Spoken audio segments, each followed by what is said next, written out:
Hello అండి, hi, welcome to Aparna's kitchen. Today's recipe వచ్చేసి tomato matar pulao. Lunch బాక్సెస్లోకైనా నార్మల్గా అయినా ఏదైనా మంచి రెసిపీ చేసుకోవాలి అనుకుంటే కనుక ఇలా టొమాటోస్తో ఎక్కువ వెజిటేబుల్స్ కూడా లేకుండా సింపుల్గా పులావ్ ప్రిపేర్ చేసుకోవచ్చు. చాలా టేస్టీగా ఉంటుంది, సింపుల్గా కూడా అయిపోతుంది.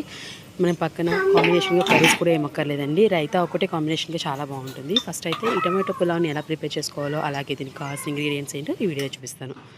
నేను 1/2 kg బాస్మతి రైస్కి పులావ్ ప్రిపేర్ చేస్తున్నాను. మీరు బాస్మతి ప్లేస్లో నార్మల్ రైస్ కూడా యూజ్ చేసుకోవచ్చండి.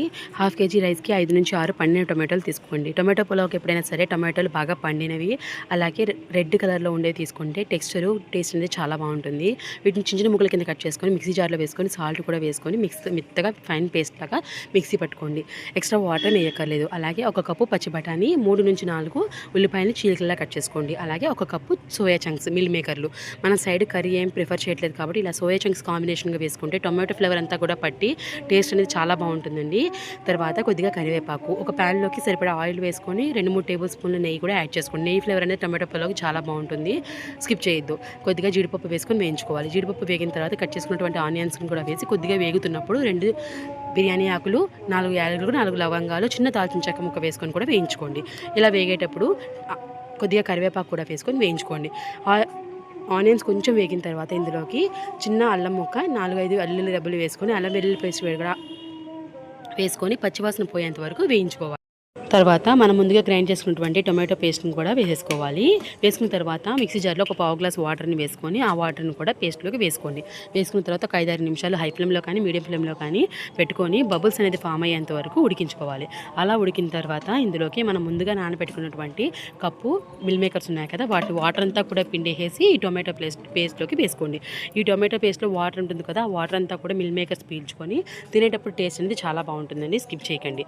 తర్వాత మిల్ మేకర్స్ వేసుకున్న తర్వాత ఎక్స్ట్రా వాటర్ అంతా కూడా పీల్ చేసుకున్న తర్వాత టొమాటో పేస్ట్లోకి మనం 1 కప్పు పచ్చి బఠానీ తీసుకున్నాం కదా, వాటిని కూడా యాడ్ చేసుకొని ఒక 5-6 నిమిషాలు పేస్ట్, మిల్ మేకర్లు, పచ్చి బఠానీ మొత్తం అంతా కూడా కలిసి ఉడికేంత వరకు ఒక 5-6 నిమిషాలు ఉడికించుకోండి. అలా ఉడికించుకున్న తర్వాత ఇందులోకి 1 టేబుల్ స్పూన్ పసుపు, రుచి సరిపడా ఉప్పు, 1 టేబుల్ స్పూన్ కారం, 1/2 టేబుల్ స్పూన్ ధనియాల పొడి, 1/2 టేబుల్ స్పూన్ జీలకర్ర పొడి, 1/4 టేబుల్ స్పూన్ గరం మసాలా, ఇవన్నీ కూడా వేసుకొని మసాలా అంతా పచ్చివాసన పోయి ఆ టమాటో పేస్ట్కి మసాలా అంతా కూడా పట్టేంత వరకు ఉడికించుకోవాలి. మీడియం ఫ్లేమ్లో పెట్టుకొని మాత్రమే ఉడికించుకోండి. హై ఫ్లేమ్లో పెట్టుకుంటే మనకి వాసన పోయినట్టు ఉంటుంది కానీ తినేటప్పుడు టేస్ట్ అనేది బాగోదు, పచ్చివాసన వస్తుంది. సో మీడియం ఫ్లేమ్లో పెట్టుకొని మసాలాల పేస్ట్ అంతా పోయి నూనె పైకి తేలేంత వరకు పేస్ట్ని ఉడికించుకోవాలి. ఇలా ఉడికించుకున్న తర్వాత 1 కప్పు బాస్మతి రైస్కి 1.5 కప్పు వాటర్ తీసుకుంటాం కదా, నార్మల్ రైస్ అయితే కనుక 1 కప్పుకి 2 కప్పులు వాటర్ తీసుకోండి.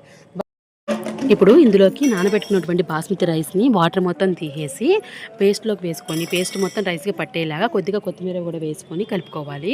కలిపేటప్పుడు నెమ్మదిగా కెరటితో కదపండి, రైస్ అనేది మనకి ముక్క అయిపోతుంది.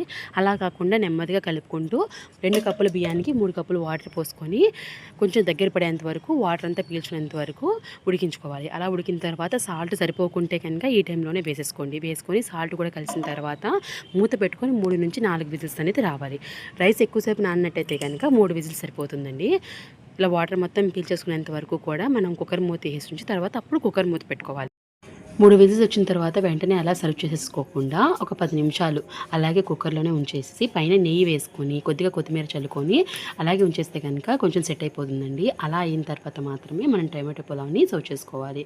అంతేనండి, ఎంతో టేస్టీగా ఉండి సింపుల్గా ప్రిపేర్ అయిపోయే టమాటో పులావ్ రెడీ అయిపోయింది. వీడియో నచ్చితే లైక్ చేసి, షేర్ చేసి, కామెంట్ చేయండి. మరిన్ని రెసిపీస్ కోసం మన ఛానల్ని సబ్స్క్రైబ్ చేసుకోండి. అలాగే పక్కనున్న బెల్ ఐకాన్ కూడా యాక్టివేట్ చేసుకుంటే నేను చేసే రెసిపీస్ అన్ని మీ వరకు వస్తాయి.